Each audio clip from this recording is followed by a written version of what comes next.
In this tutorial, we will show you how to create a new document efficiently and consistently using Empower Docs.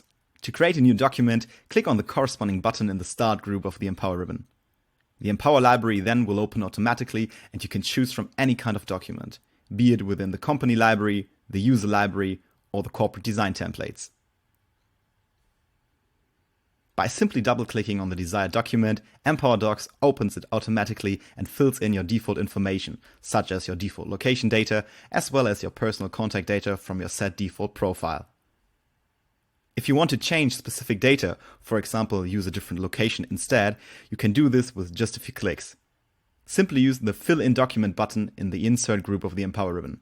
Here you can choose between several profiles once the user has set them up, different locations, and change the language if needed. If the user has not set any default settings, this window is displayed every time a new document is created, so that the settings can be set in this very moment.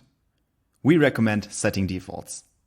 Now feel free and test these functions yourself and save valuable time. If you have any further questions, please feel free to contact us.